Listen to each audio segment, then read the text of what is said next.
Hello, welcome from Trend Signal for our review of the data and events the week beginning the 12th of June. Last week, the UK election took centre stage here in the UK, although in the end the FTSE didn't do too badly, down 20 on the week, but it was the Nasdaq on Friday that caught the attention of many traders, down 140 points on the week, but it all happened on Friday, really, down 2.5% on the day. Some of the big stocks, tech stocks, the tech giants, Apple, Google, Amazon, they lost between 3 and 4% each, and they selling accelerated in the last hour of trading on Friday. It all started with a report by Goldman Sachs that suggested that the tech heavyweights, because I guess they'd run up so far, there was cause for a pause. I should say so. Since the low in February last year, following I think what was called the Chinese-induced swoon, the Nasdaq has rallied a massive 51%. Hence Goldman's report and hence the reaction in the Nasdaq. Although we already note at the time of putting this together that the Nasdaq is already called lower, and this report on MarketWatch suggesting that Apple is going to drop a further 1% on the opening, which is about $3.50. It was all UK markets for us last week, but whilst everything was boiling away in the run-up to the UK general election and on Friday, the dollar actually staged a modest recovery. So the fall in sterling, albeit quite dramatic, was nothing like as bad as it perhaps could have been. Oils continued to fall, and gold, courtesy of the dollar's recovery from sort of Tuesday last week, also lost a little bit, as you'd expect, being a dollar-based commodity, down $12. Let's have a look at the data and events this week. It's a very busy week. The key event, obviously, the Federal Open Market Committee meeting, the rate-setting committee of the Federal Reserve in the United States. But let's go just chronologically. Nothing on Monday, so we'll jump straight to Tuesday. UK inflation data out at 9:30, CPI data that is, inflation data. Expected to remain at 2.7%, largely as the effects of a weaker sterling continue to feed through to price inflation.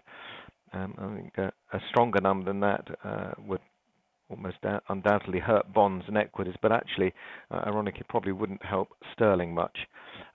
We then jump to Wednesday, straight through to the US data. The US inflation data is out. In comparison to the UK, it's pretty benign. The core rate that we're interested in is plus 0.2%, so just a flicker higher than previous months, but absolutely nothing to be worried about whatsoever as far as the US is concerned. We then follow up with retail sales, another important number.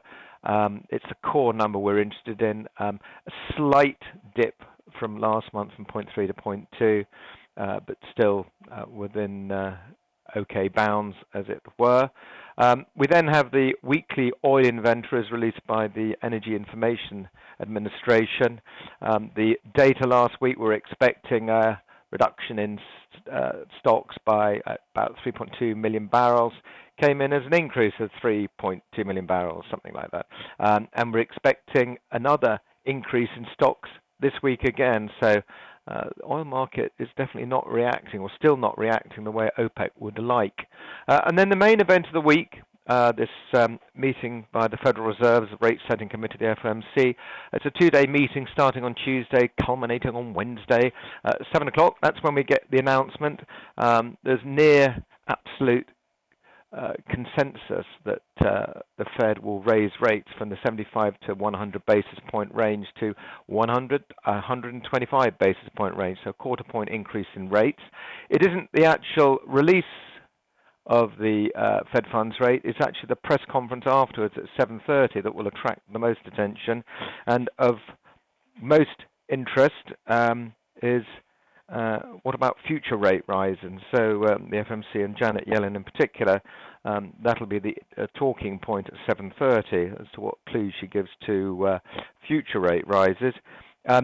Interesting note, after this meeting on the 14th, the next one is on the in July, and that's then there's a month's break, so it's highly unlikely that we're going to get a rate rise before September, and it's more likely to be, another rate rise before September, so it's likely to be sort of in the fourth quarter of this year, just for a marker. Thursday, we have UK retail sales out at 9:30. Again, following on from a particularly strong number last month, and it all seems to be the sort of direct impact from a late Easter, but 2.3%, there is going to be some adjustment to that. Minus 0.9% is the number expected. And then we have the third monetary policy meeting from Central Bank here in the UK, from our own Monetary Policy Committee. Obviously, there's absolutely no chance of any rate move.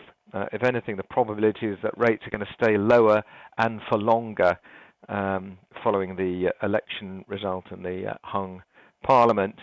We might get more of a clue from Mr. Mark Carney, the Governor of the Bank of England, at 9 o'clock in the evening when he attends the Mansion House dinner in the City of London and has his own little speech. So we might get more clues there, although obviously markets are all shut.